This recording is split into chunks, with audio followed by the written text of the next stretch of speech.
Bueno, acabábamos el martes pasado Gálatas capítulo 4, versículo 31, ¿no? Gálatas 4, Pablo está usando los ejemplos del Antiguo Testamento, la vida de Abraham, y luego pone el ejemplo de el hijo que tuvo con Agar, Ismael, y el hijo que tuvo con Sara, Isaac, y dando a entender que la bendición vino para el hijo de la promesa, es decir, no para el hijo de la esclava, ¿no?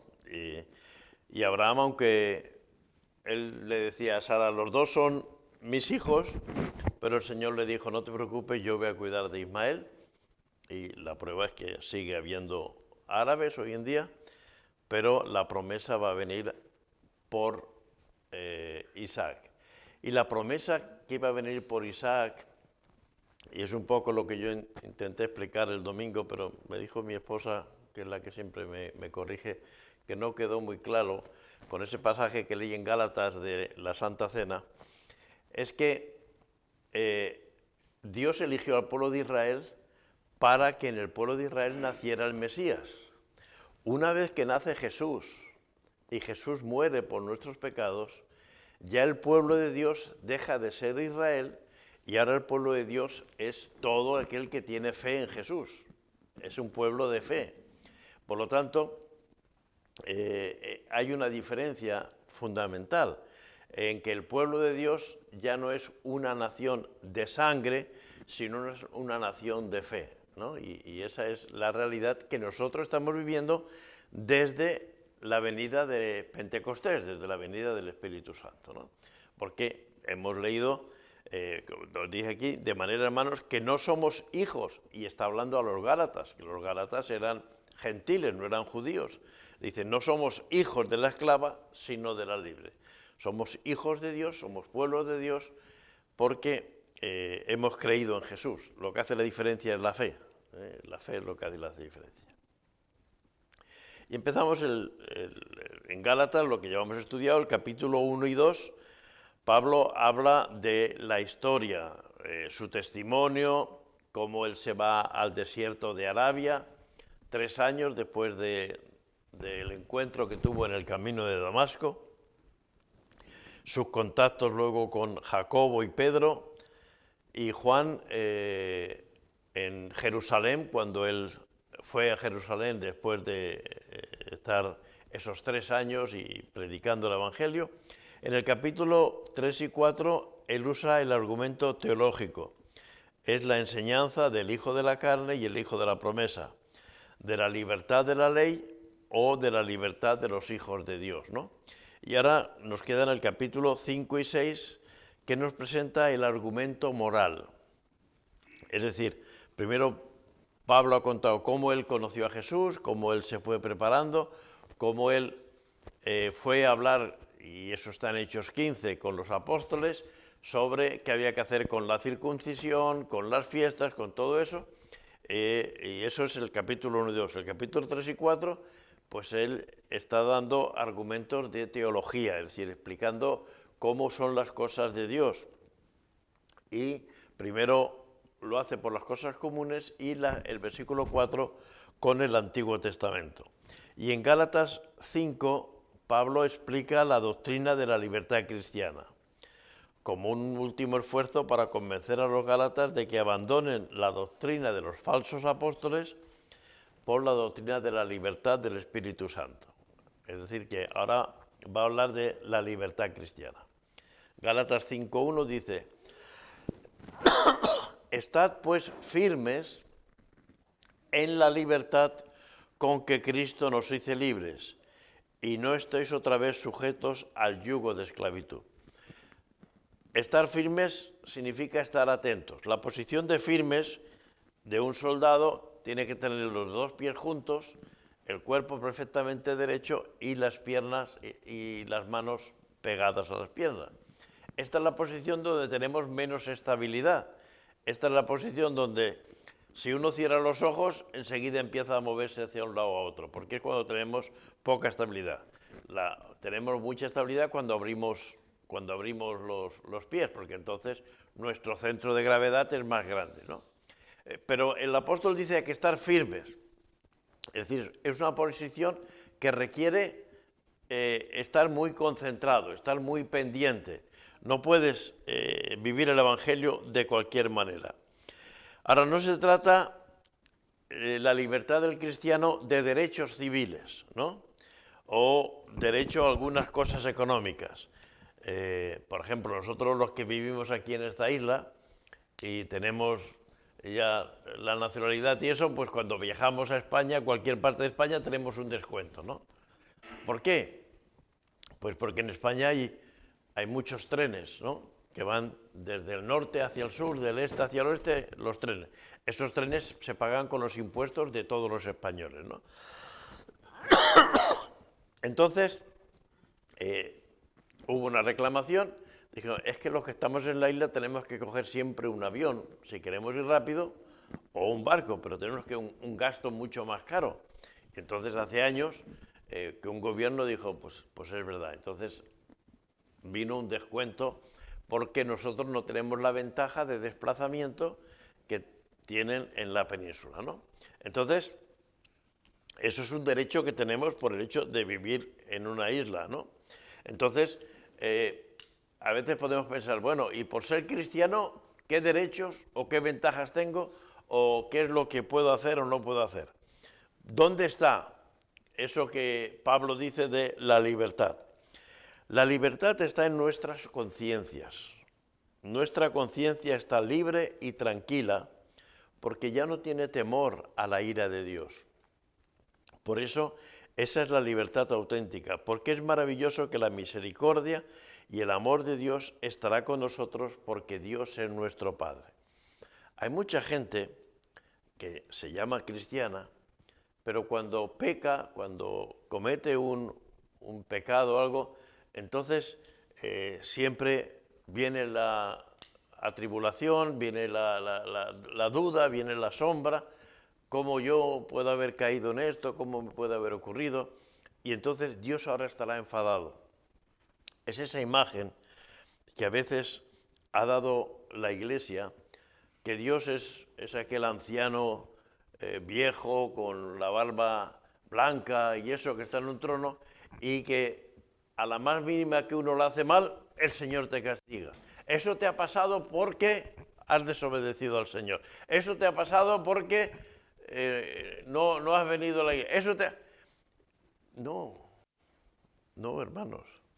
Dios no es un juez, Dios no es el policía que está ahí pendiente a ver quién no ha puesto el ticket de la hora para ponerle una multa. No, Dios tiene el control de todas las cosas.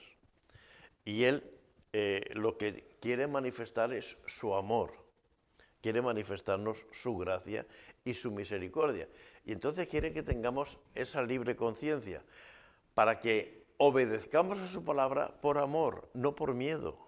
No obedecemos a Dios, es que si no me va a castigar Dios. No, no obedezco a nuestros padres, no lo obedecíamos por miedo, o no deberíamos obedecerles por miedo, haberles obedecido por miedo, sino porque le amamos.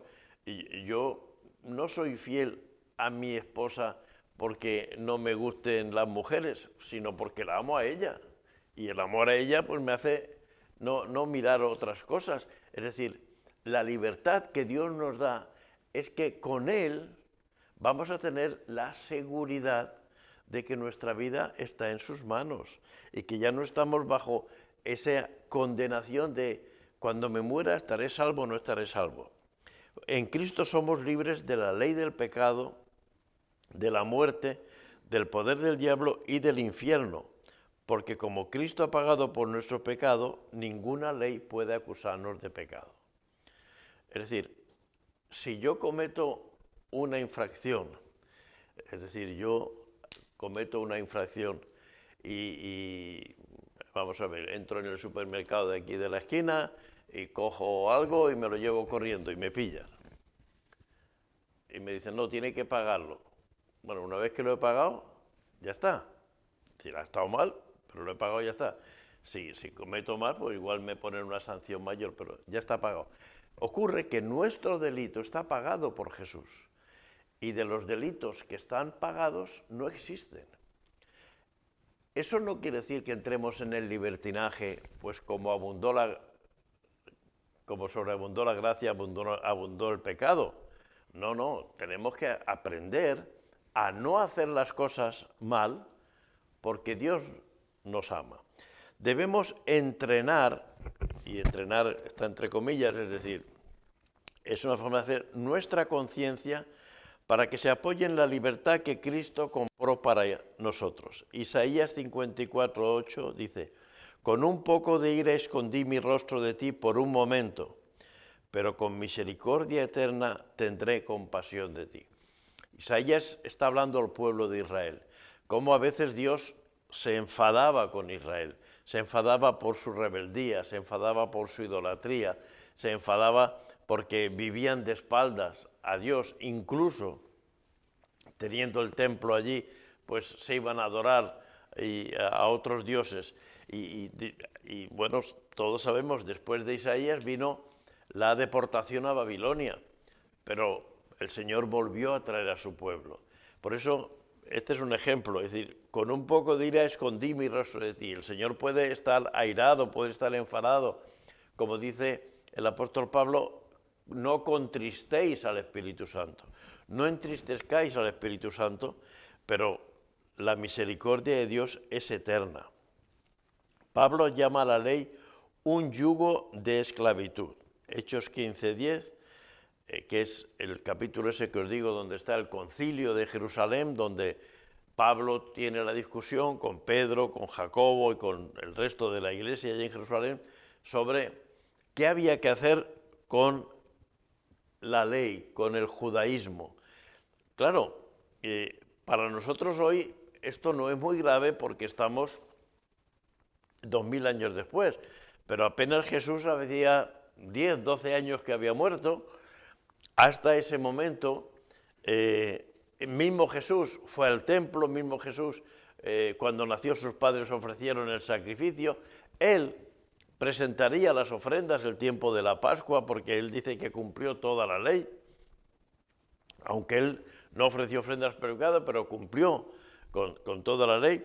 Entonces decir, a ver, ¿por qué si eso ha sido bueno, ahora va a dejar de ser malo? Y que evidentemente era bueno y sigue siendo bueno, pero no es la forma de acercarnos a Dios. Es decir, cuando nosotros estamos solteros, vivimos en casa de nuestros padres, ¿no? Nacemos, nos criamos, vivimos en casa de nuestros padres. El día que formamos una familia, nos vamos a vivir a nuestra casa. Y a lo mejor las costumbres de nuestra casa, que se comía a las 2 y se cenaba a las 9, o se hacían las cosas así y tal, pues pueden cambiar cuando nos vamos a vivir con nuestra esposa. ¿Por qué? Por nuestros horarios de trabajo y tal. Y no podemos decir, no, no, es que en mi casa se hace así, porque en mi casa salían de una manera, en la de mi esposa salían de otra. Pues esto ocurre con el Evangelio. Cuando el Señor revela a través de la resurrección de Jesús todo lo que hay cosas que ya no tienen sentido. Hechos 15:10 dice, ahora pues, ¿por qué tentáis a Dios poniendo sobre la cerviz de los discípulos un yugo que ni nuestros padres ni nosotros hemos podido llevar? El yugo es esa pieza que enganchaba dos animales para ir arando, ¿no? Hoy en día no se usa, hoy en día se usan los tractores, pero en aquel tiempo se ponían dos animales y había una pieza de madera o de cuero, o a veces de hierro, que unían los dos animales y en medio de los dos estaba el arado para que los animales tirasen y el arado funcionase. Y dice, ahora estáis poniendo ese yugo a las personas para que entiendan lo que tiene que hacer la ley. Dice la ley que no hemos cumplido nosotros, ni nuestros padres. ¿Por qué? Porque la ley está puesta para reflejar nuestro pecado y para arrepentirnos del pecado. En el Antiguo Testamento la ley reflejaba que la ley ponía amarás a Dios sobre todas las cosas y tú habías sido idólatra, pues tenías que pedir perdón. O has deshonrado a tu padre, o has robado, o has adulterado, la ley refleja tu pecado y tienes que ir a pedir. Pero ahora el Espíritu Santo viene a nosotros y nos convence de pecado. Ya no necesitamos que la ley solamente nos lo diga, sino que el Espíritu Santo también nos revela que algo está. Por lo tanto, tenemos un recurso mucho más poderoso. Dice el versículo 2 de Gálatas 5, he aquí yo, Pablo, os digo, que si os circuncidáis, de nada os aprovechará Cristo. Una de las cosas es que los varones tenían que circuncidarse al 8º día. ¿Por qué? Porque así Dios lo había mandado a Abraham. Abraham fue justificado, dice Génesis 15:6, y creyó a Jehová y le fue contado por justicia. Antes de la circuncisión. La circuncisión ocurre, creo que es en Génesis 22, pero Abraham creyó a Dios cuando Dios lo llama, en Ur de los Caldeos, a salir de su tierra y de su parentela. Y entonces la circuncisión viene como una señal de identidad que Dios le da a Abraham cuando ya ha nacido Ismael, ¿no? Y es verdad que eso sí, Isaac cuando nace es circuncidado.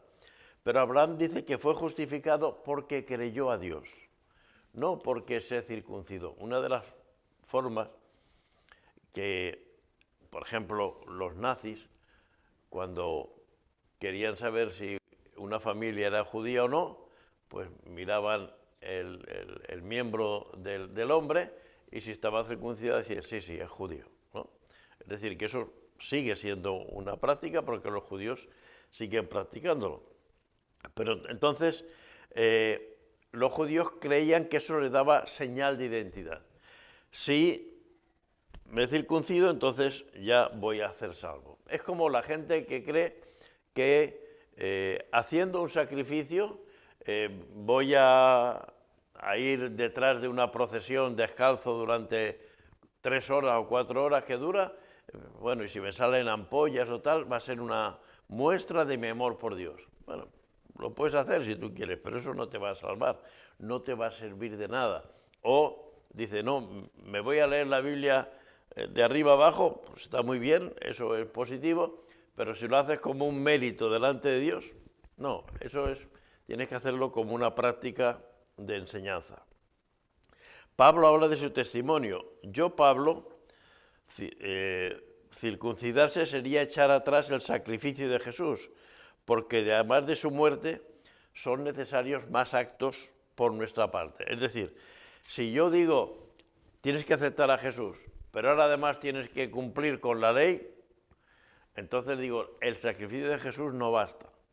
Al sacrificio de Jesús hay que añadirle cosas.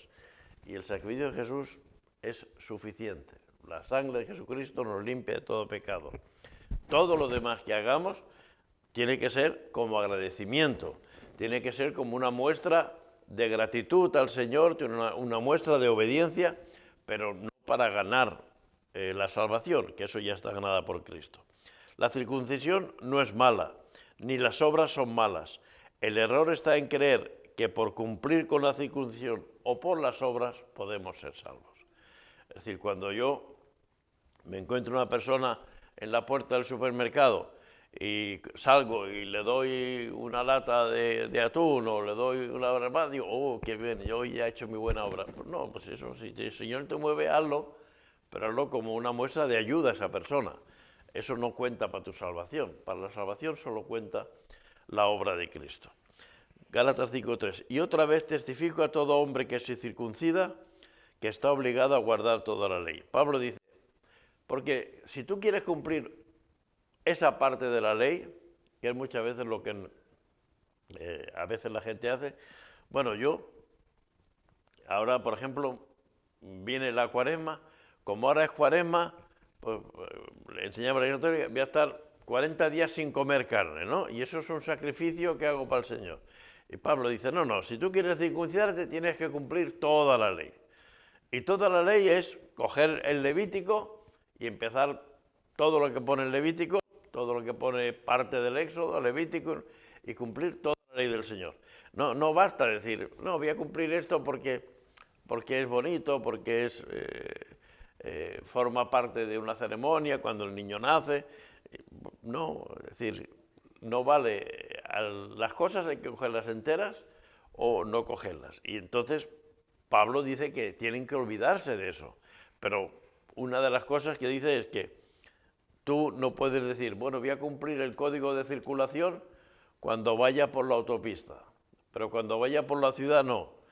Pues mal vas a ir, porque si vas por la ciudad y vas a 80 por hora, primero que te vas a estrellar en cualquier esquina, ¿no? Y segundo que te van a poner enseguida una multa.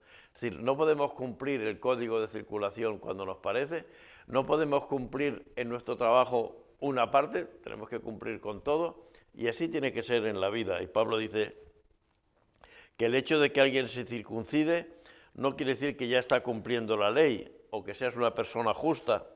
Si lo que quieres es tener la salvación a través de la ley, después de la circuncisión tienes que cumplir toda la ley. Eso es imposible, porque es verdad, si alguien hubiera podido cumplir toda la ley como la cumplió Jesús, esa persona no sería culpable de pecado, porque no había nada de qué acusarle, pero Jesús dice que no hay justo ni en uno.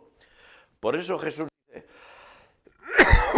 que los fariseos estaban más lejos del evangelio que los publicanos o los pecadores, porque los fariseos que creían que, bueno, nosotros vamos al templo todos los días, oramos todos los días, ayunamos 2 veces por semana, cumplimos todas las fiestas, entonces ellos ya decían, bueno, como cumplimos muchas cosas externas, pues ahí ya tenemos bastante. Y Jesús le dice, estáis más lejos porque los pecadores, los publicanos, sabían que ellos estaban viviendo en contra de la voluntad de Dios. Y cuando Jesús les llamaba y les hacía caso, como es el caso de Zaqueo, Zaqueo, hoy quiero entrar en tu casa. Para ellos eso era un milagro, porque en casa de un publicano no se podía entrar. Que Jesús quiere entrar en mi casa. Y escuchó el mensaje y se convirtió. Y entonces dijo, a todo el que he defraudado se lo voy a devolver 4 veces, ¿no? Y la mitad de mis bienes los reparto entre los pobres. Eso fue la reacción a haber entrado Jesús en su vida. Entonces, no, porque entendió que ya no tenía que cumplir con los otros, sino que solamente con lo que él hace. Si uno se hace el DNI español, ¿qué tiene que cumplir? Todas las leyes españolas, ¿no? Uno no puede decir, tengo el DNI español, pero como soy inglés, yo voy a circular por la izquierda. No, tienes que cumplir la ley. Entonces, si tú quieres circuncidarte, pues tienes que cumplir la ley. Y Pablo está intentando explicarles que no se dejen engañar por esos falsos apóstoles que trataban, porque todas estas cosas son muy fáciles de hacer.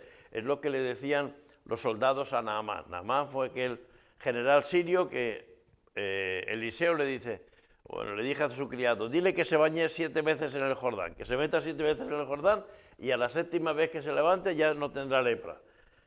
Y él dice, vaya profeta este. Me meta en el Jordán, que es un riachuelo comparado con el río Éufrates, el río Hidek, el que tengo yo allí en Irán, precisamente. Él era persa.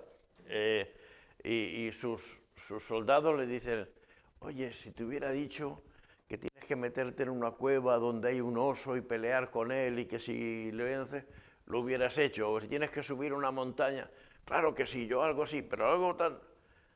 Pues pruébalo, si no te cuesta nada probarlo. Y total, los soldados le hicieron ver y él se sumergió y salió limpio. ¿Por qué? A la 7ª vez, cuando había dicho el profeta. Entonces, eso es la obra de la gracia de Dios. Porque claro, él no había hecho nada de la vez 6ª a la vez 7ª, pero la obediencia le llevó. Entonces, lo que es fácil es hacernos creer que cuando hacemos cosas para conseguir algo espiritualmente, es cuando entonces tenemos gratificación. Y es verdad que si aprendemos textos de la Biblia, pues nos vamos a sentir bien, porque en un momento determinado apoyaremos de esos textos para nuestra vida. Pero eso no nos va a hacer salvos. Salvos somos desde el día que aceptamos a Jesús como nuestro Señor y Salvador, ¿no? Dice el versículo 4, de Cristo os desligasteis los que por la ley os justificáis, de la gracia habéis caído. Aquí están las obras, o la ley, y la gracia. Y la ley y la gracia no van juntas, porque la ley obliga al cumplimiento, mientras la gracia son las cosas que Dios nos da sin merecerlas. La gracia es algo que no se merece. Entonces, la circuncisión es una señal de la fe en las promesas de Dios. Pero cuando se constituye en fin en sí misma, nos obliga a toda la ley, lo que la hace inviable. Si un pasajero de un barco se cae al mar, ya no está protegido por la madera del barco que lo mantiene a flote. Y da igual si se cae por el lado derecho o por el lado izquierdo, no podrá aguantar mucho y se ahogará. Es decir, que si nosotros estamos en la gracia, en el barco, para flotar, ¿qué tenemos que hacer? Nada, el barco nos lleva. Ahora si decimos, no, yo puedo por mí mismo luchar y nos tiramos al agua, entonces tardaremos más o menos tiempo, pero nos cansaremos y nos ahogaremos. La ley, yo sé nadar, pero yo me voy a cansar y tal. Quienes quieren ser justificados por la ley se caen de la gracia y están en peligro de perder la vida eterna, porque la vida eterna es por gracia sois salvos, y esto no de vosotros, pues es don de Dios. Caer de la gracia es perder la expiación. La expiación es lo que Cristo ha hecho, pagar por el pecado. Cristo ha expiado nuestros pecados con su sangre. El perdón de los pecados es nuestro beneficio.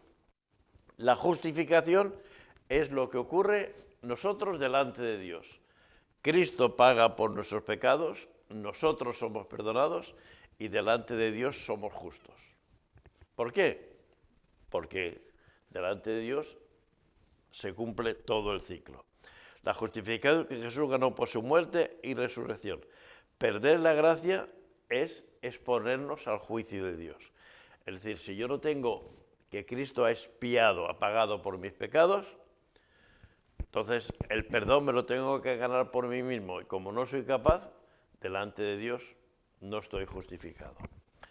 Pues nosotros, por el Espíritu, aguardamos por fe la esperanza de la justicia. Aquí habla de dos cosas, la fe y la esperanza, ¿no? El Espíritu nos da la justicia por su obra en nuestros corazones. Es decir, ¿cómo tú estás seguro que vas a ir al cielo, no? Bueno, pues porque creo en las palabras de Dios, de Jesús, voy a preparar lugar para vosotros, ¿no? Y 2 Corintios 3:3 dice, siendo manifiesto que sois carta de Cristo expedida por nosotros, escrita no con tinta, sino con el Espíritu del Dios vivo, no en tablas de piedra, sino en tablas de carne del corazón. Pablo está poniendo el ejemplo, aquí es a los Corintios, de que los creyentes somos una carta. Es decir, hoy en día a lo mejor diría un WhatsApp, ¿no? O un email, pero en aquel tiempo solo se escribían cartas, ¿no? Pero dice, no una carta escrita con papel o con pergamino, sino una carta en nuestro corazón. Es que cada uno en nuestro corazón, cuando creemos en el Señor, tenemos la certeza y la seguridad que Cristo ha perdonado nuestros pecados.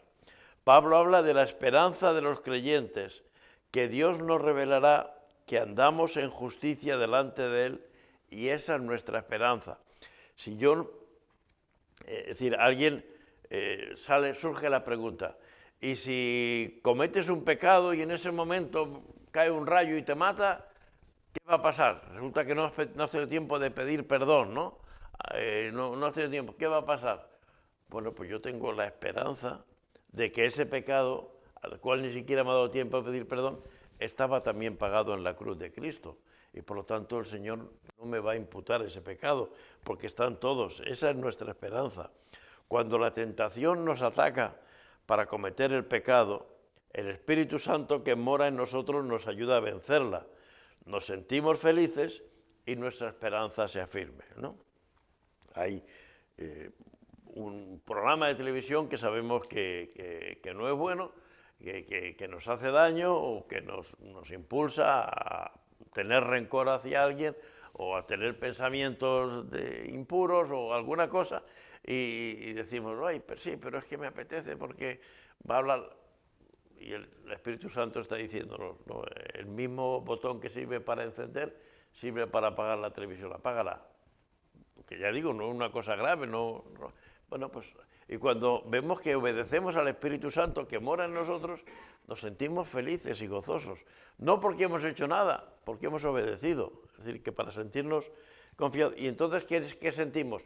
Gracias, Espíritu Santo, porque tú estás morando en mí y estás guiando mi vida, estás dirigiendo mi vida, ¿no? No somos perfectamente justos, pero sí tenemos la esperanza que en su presencia Dios nos hará justos para siempre. Es decir, todos estamos expuestos a caer, todos estamos expuestos a pecar, pero llegará un día que no existirá el pecado. Estaremos delante del Señor y viviremos plenamente la justicia de Dios y seremos justos, seremos nobles, seremos sinceros, todas las cosas positivas estarán en nuestra vida, ¿no? Pues nosotros, por el Espíritu, aguardamos por fe la esperanza de justicia. ¿Qué diferencia hay entre la fe y la esperanza? Que son dos términos que a veces están pues, muy ligados, la línea que muy pegados, la línea que los separa es muy pequeña, ¿no? La fe nos dice qué es lo que hay que hacer y la esperanza ayuda a nuestra mente para permanecer fieles y ser fuertes y valientes. La fe se centra en la verdad y la esperanza contempla la bondad de Dios. La fe nos dice que hay que decir la verdad siempre, ¿no? Y entonces imagínate que soy el secretario del jefe de la empresa y me dice, si viene alguien, dile que no estoy. Y está el jefe. Y nosotros, ¿qué decimos? ¿La verdad o lo que nos ha dicho el jefe? Si nos ha dicho el jefe, nos va a pegar una bronca. Y si no decimos la verdad, nos vamos a sentir mal. Pues ahí tenemos que tener la esperanza que si decimos la verdad, el Señor nos ayudará. La fe nos impulsa a decir y hacer lo que Dios ha dicho. Y la esperanza que el Señor guiará para que si ese trabajo nos echan, a lo mejor habrá uno mejor después para nosotros, ¿no?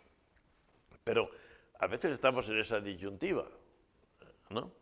La fe es el principio de la vida cristiana. Hebreos 11:1 dice, es pues la fe, la certeza de lo que se espera, la convicción de lo que no se ve. La esperanza viene después y nace de nuestras tribulaciones, ¿no? Es decir, la esperanza surge cuando nosotros vivimos la vida y surgen las circunstancias. Romanos 5:1-5 dice, justificados pues por la fe, tenemos paz para con Dios.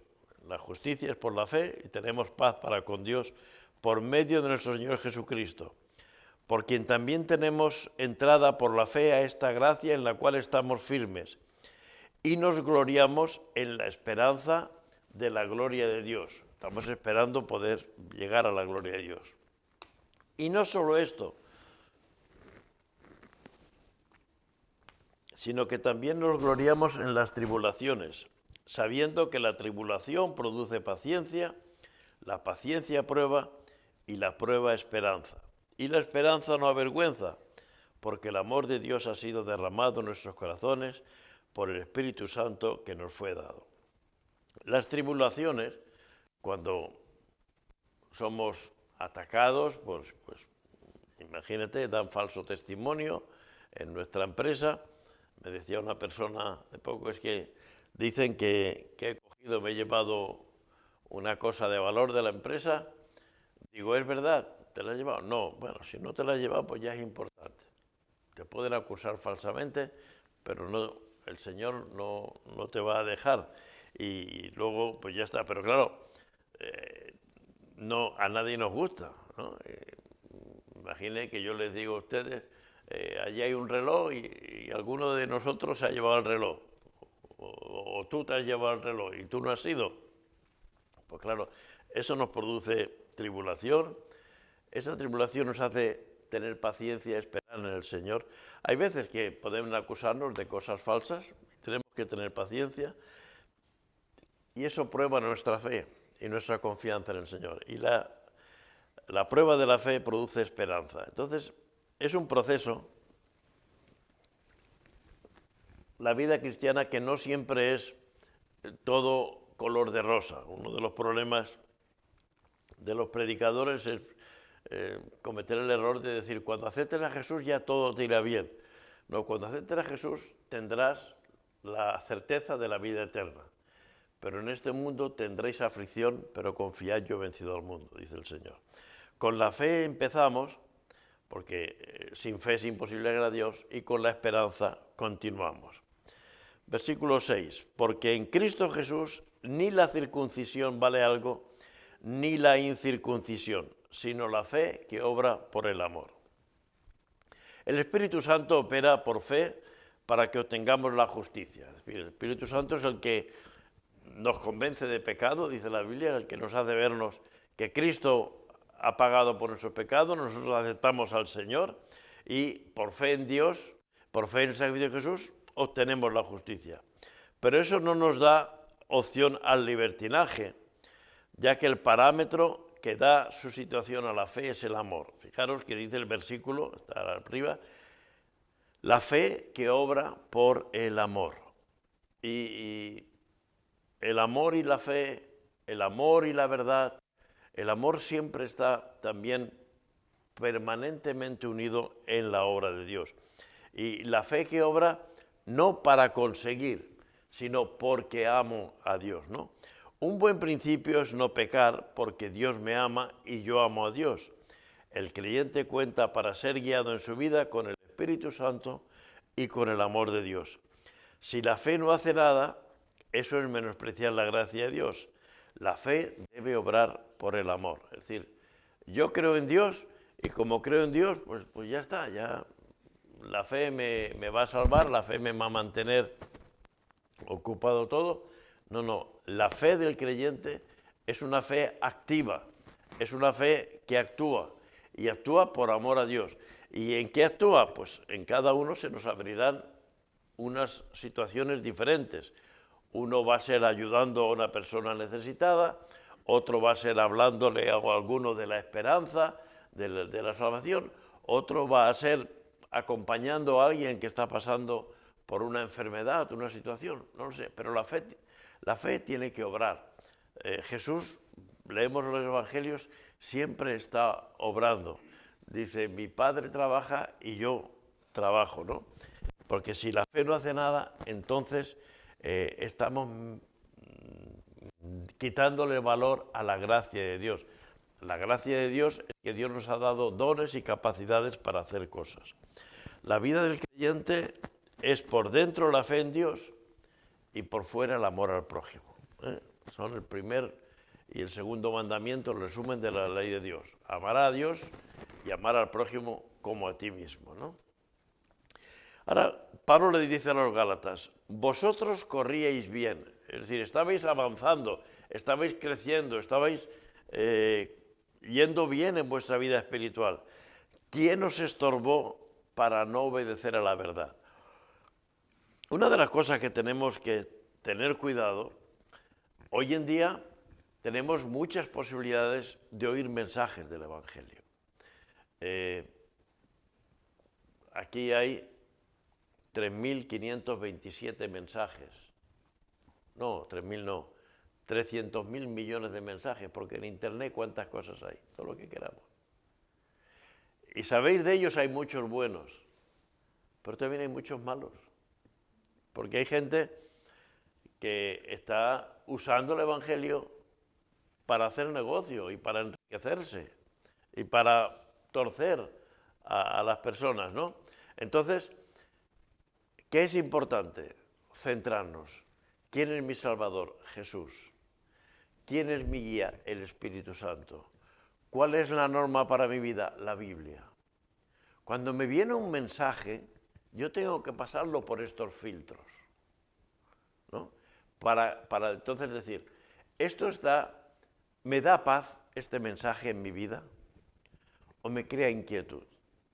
Cuando alguien me viene con una doctrina y me dice, mira, es que ahora esto que está pasando es la Tercera Guerra Mundial. En 3 meses el mundo se va a acabar y el mundo, ¿sabes? Y tenemos que hacer, y tenemos que hacer. Yo tengo que pasar por filtro. Cuando me dicen eso, estoy diciendo cosas que están aquí, están en Internet. Porque ahora ya no hay guerra entre 2 o 3 países, hay muchos países que están siendo atacados y eso. Yo creo que no es así, porque cuando la gente habla tanto, el día del Señor vendrá como un relámpago. Y cuando el relámpago ha llegado, tú oyes el trueno 10 segundos más tarde. O sea que el ruido se oye mucho más tarde. Cuando se oye el ruido antes que el relámpago, es que no, eso no es tormenta, eso es otra cosa. Entonces, yo tengo que pasar por el filtro. ¿Esto me está dando paz? Porque si yo soy un hijo de Dios y viene un mensaje del Espíritu Santo, a mí me va a traer paz. En segundo lugar, ¿es conforme a la enseñanza de Jesús? ¿Es conforme a lo que dice la Biblia? ¿En qué está basado? ¿En qué está apoyado? ¿Son especulaciones, no? Y entonces, de esa manera vamos a darnos cuenta y a ver. Entonces, si estamos empezando a creer bien, y al principio en la fe todo el mundo se centra en la fe en el Señor y dice, no, es que yo no conozco, pero voy a estudiar, voy a leer, y eso está bien. Entonces, cuidado que no venga alguien y nos desvíe y nos indique para el camino. Veía una imagen de televisión hoy, no me acuerdo, decía, un maratón, ¿no? Un maratón, no me acuerdo si era en la ciudad de Los Ángeles, no sé, pero me parece que era Los Ángeles, buscarlo por internet. Y de repente, sabéis que los maratones, pues los etíopes, los keniatas y eso, y iba uno ganando por como 150 metros, iba una moto delante, y de repente la moto se desvía por un sitio, y el corredor ese que iba el primero se desvía por ese sitio. Y dice, no, y vuelve para atrás 20 o 30 metros, para eso, y detrás venía otro, corriendo, y ganó un maratón por una décima de segundo, ganó el que venía detrás. ¿Por qué? Porque alguien le desvió. Y justo me venía esta imagen, ¿no? Es decir, alguien te desvía y te puede hacer perder el control. Como ya he dicho otras veces, muchas de las religiones llamadas cristianas son herejías que han salido de iglesias evangélicas, pero que alguien ha dejado de leer la Biblia completa y ha basado en una cosa, ¿no? Por ejemplo, los adventistas. Los adventistas dicen, ¿en el jardín del Edén se comían animales? No, porque no existía la muerte, no existía la muerte para las personas, pero tampoco los animales. Entonces Adán y Eva en el jardín del Edén se alimentaban de frutos, de verduras, de diferentes plantas, pero todo era vegetal y nada más, ¿no? Supongo que había gallinas, pues a lo mejor comían huevos, no lo sé. Tal. Entonces dicen los adventistas, no, hay que volver al jardín del Edén. Pero es que no podemos volver al jardín del Edén. Ojalá pudiéramos volver. El Señor nos restaura a tener una relación directa con Él a través de la oración, pero no a vivir en el jardín del Edén. Y el Señor es el primero que le dice al hombre, mata y come, ¿no? Es decir, que le dice que animales sí, que animales no, pero tal. Entonces, pero alguien dice, ¿qué es lo ideal? Lo ideal fue el Edén. ¿Dónde nos gustaría todo? ¿Estar en el paraíso? Bueno, pues vamos a volver. Pero en el fondo es una tontería, porque es imposible volver, y entonces volvemos por la parte de la alimentación, pero no volvemos por otras cosas. Ese es el problema de corríais bien, ¿quién nos estorbó? Y para que nadie nos estorbe, porque no podemos echar la culpa a que nos estorben cuando nosotros tenemos el Espíritu Santo en nosotros y tenemos la Biblia o la palabra de Dios. Pablo les recuerda que siempre les ha enseñado lo mismo, la verdad, pero ahora, distraído por los falsos apóstoles, ya no avanzan. Él compara la vida cristiana con una carrera. Antes los Gálatas vivían la vida cristiana avanzando en el camino correcto, y si permanecemos en la doctrina verdadera, no tenemos nada de qué preocuparnos. Los Gálatas tuvieron un obstáculo cuando la fe y la gracia se cruzaron con la ley. Los falsos apóstoles convencieron a los creyentes de que Pablo les ocultaba la enseñanza de la ley, y eso era lo que necesitaban, conocer la ley de Dios. Un buen maestro no te enseña a sumar si primero no te ha enseñado los números. Ellos decían, es que Pablo no nos ha hablado nunca de la ley. La ley, que para nosotros es verdad que todo el mundo conoce los 10 mandamientos. Tú dices a cualquiera, ¿sabe los 10 mandamientos? Bueno, no lo sé, pero sí sé que existen. Pero estamos hablando del siglo I, donde tampoco todo el mundo conocía lo que era la fe del pueblo de Israel. Entonces, les dicen, Pablo os ha ocultado esta enseñanza. No, pero primero tienes que aprender los números, y cuando sabes los números ya aprenderás a sumar. Y cuando sabes sumar ya aprenderás a restar. Pablo no les había ocultado la ley, pero para la salvación la ley no era necesaria. Es decir, para la salvación la ley es necesaria. Es decir, para saber los números no necesito saber a sumar. Cuando un niño empieza, una niña empieza en la escuela, al poco tiempo ya vemos que cuenta 1, 2, 3, 4, 5, 6. No sabe sumar, pero sabe contar los números. Y para contar los números no hace falta nada más que saberlos. Y eso es lo que Pablo lucha contra esa lucha. Es decir, no os he escondido nada, es que cada cosa tiene su tiempo. Esta persuasión no procede, el 7 y el 8. Esta persuasión no procede de aquel que os llama. Pablo les dice cómo pueden recuperar la salud espiritual. Los falsos apóstoles no predicaban cosas falsas, sino que olvidaban lo que Jesús había ganado en la cruz del Calvario y con su resurrección para volver al cumplimiento de la ley.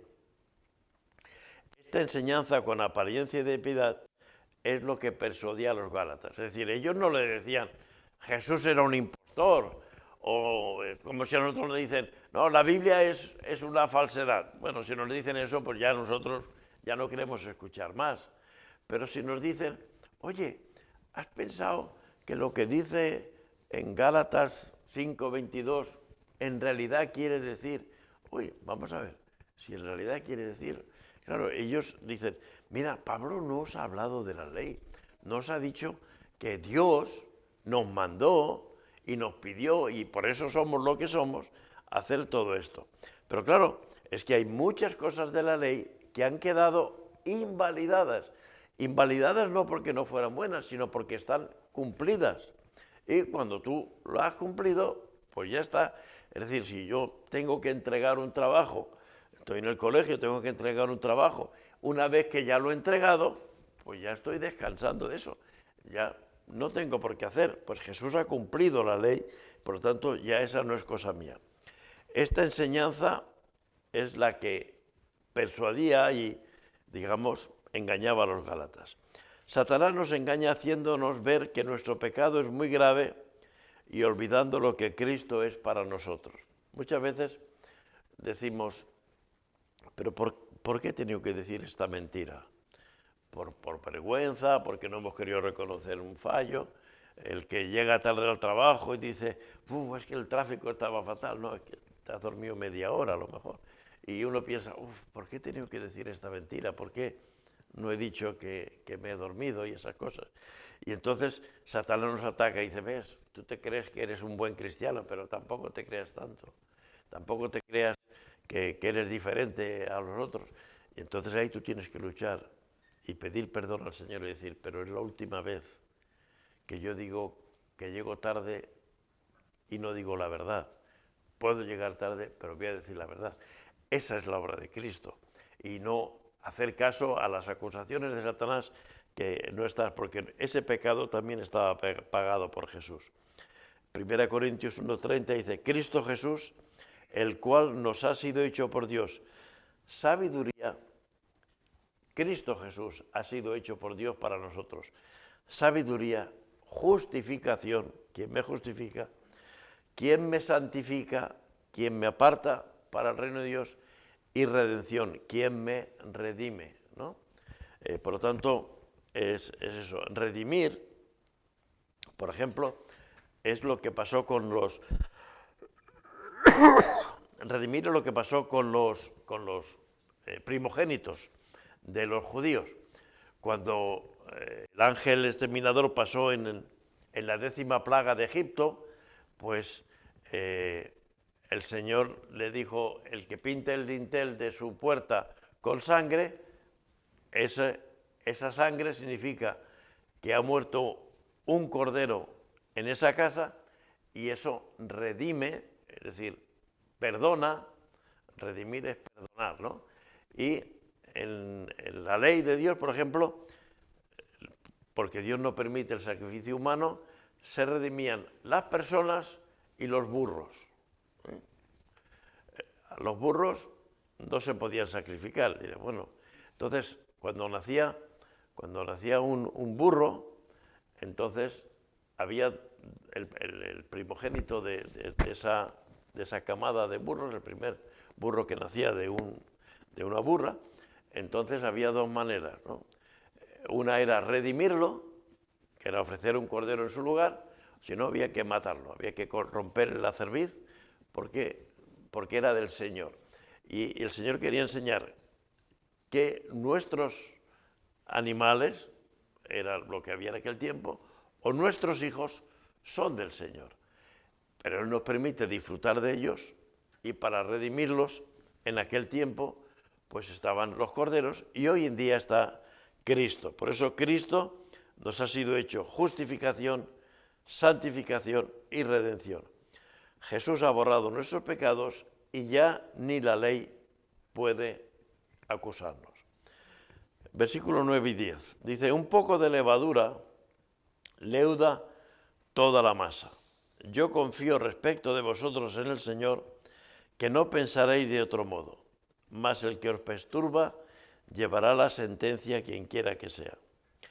El peligro, aunque sea en poca cantidad, de las falsas enseñanzas, por mucha que sea la masa, un poco de levadura basta que se afecte toda la masa. Los que, como yo, no sabemos cocinar, pues no lo hemos probado nunca, pero los que habéis hecho pasteles, pues sabéis, yo lo sé porque mi mujer me manda a comprar una cantidad muy pequeñita, ¿no? Me parece que la última vez que compré levadura eran 25 gramos, ¿no?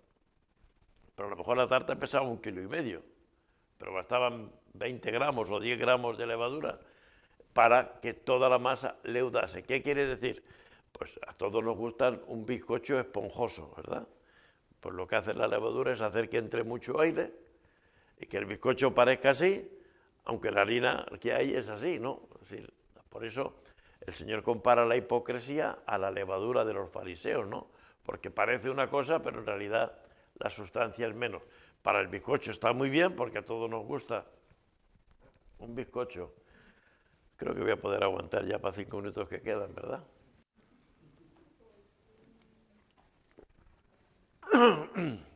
Esto de hacerse mayor tiene algunos problemas. Entonces alguien dice, bueno, yo creo en todo lo que dice la Biblia, pero bueno, alguna cosa, mira, cuando en un canasto de 20 manzanas hay una podrida, ¿las 20 manzanas curan la podrida o la podrida infecta las 19? Eso es lo que pasa, ¿no? Entonces, no confiemos. Lo que no está en la Biblia no nos vale. No, pero es que esto es muy bueno, pero tal. No me vale, ¿no? Es decir, no, si tú haces 3 días de ayuno, el Señor te va a sanar. ¿Hay algo de malo? No. ¿Dónde pone eso en la Biblia? No todas las enfermedades se van a sanar, ni el Señor te va a conceder, ¿no? Entonces tú da el diezmo o da el 20% de todo y el Señor te va a hacer millonario a ti. ¿Dónde lo pones en la Biblia? No lo pone en la Biblia eso. Por tanto, cuidado, no dejemos que doctrinas que son de hombres entren a formar parte de nuestra fe. Mateo 16, 11, 12 dice, ¿cómo es que no entendéis que no fue por el pan que os dije que os guardaseis de la levadura de los fariseos y de los saduceos? Entonces entendieron que les había dicho que se guardasen de la levadura del pan, sino de la doctrina de los fariseos y los saduceos, ¿no? No podemos ser condescendientes. Jesús trabajó, o sea, mucho con estas, sobre todo estos dos tendencias que eran las más importantes, los fariseos y los saduceos. Los saduceos eran los que gobernaban en el templo en ese tiempo. Y los saduceos decían que no había resurrección. Y los fariseos eran los que eran más correctos a la hora de interpretar la ley. Por eso, por ejemplo, cuando decían los saduceos, le dijeron la pregunta a Jesús, un hombre murió y se murió sin hijos, ¿no? Un hombre murió sin hijos. Entonces la mujer, según la ley del levirato, se casó con el otro hermano y también fue sin hijos. Y así todos los hermanos, los 7 hermanos murieron y todos sin hijos. Dice, y cuando resuciten en el cielo, ¿de cuál de ellos va a ser la esposa, no? Y el Señor les tuvo que decir, no, en el cielo no será el matrimonio como aquí lo entendemos, ¿no? Hay una versión más dura, pero como es chistosa no la puedo contar porque luego me la cambiaré, ¿no? Aquella mujer que se casaron en matrimonio y el hombre le hizo la vida imposible y tal, pero al final se arrepintieron y fue la mujer al cielo y luego llegó el hombre y cuando el hombre le dijo, dice, oh, hombre, María, dice, no, acuérdate que dijeron que hasta la que muerte nos separe, ahora ya no nos toca, ¿no? Bueno, en el cielo no será hasta que la muerte se separe, sino que tenemos otra calidad de vida. ¿Cómo va a ser? Pues no lo sé, ¿no? Los árabes dicen que van a tener 100 vírgenes para cada uno, pero no sé si habrá tantas vírgenes como árabes. Pero eso son tonterías que dice la gente, porque ni siquiera el Corán lo dice. Pero para torcer en la filosofía musulmana, para torcer las doctrinas y para mover a jóvenes a dejarse inmolar y esas cosas, pues les hacen creer cosas de este tipo, pero totalmente falsas, ¿no? Pero fijaros, hay dos cosas. En el anterior versículo hemos dicho que vosotros corríais bien. Y aquí dice Pablo, yo confío respecto de vosotros. Es decir, Pablo está diciendo, mira, volver a hacer las cosas como hacía antes y yo tengo confianza en vosotros. Y eso es bueno, que nos alentemos en lo positivo. Está bien que digamos las cosas que están mal, pero también está bien que de vez en cuando, o que también digamos las cosas que están bien, ¿no? Es decir, que si entramos en un sitio, o nuestros hijos siempre dejan, lo digo porque en mi casa a veces pasaba, mi mujer luchó mucho con eso, pues la ropa aquí, tal y cual, y los libros y tal. Y si un día entras y está todo ordenado, pues acuérdate de decir, hombre, qué contento que estoy, o qué alegría, o qué bien, o estas cosas. Igual en la relación de esposos, o en todas las cosas. Hay que también reconocer las cosas positivas, ¿no?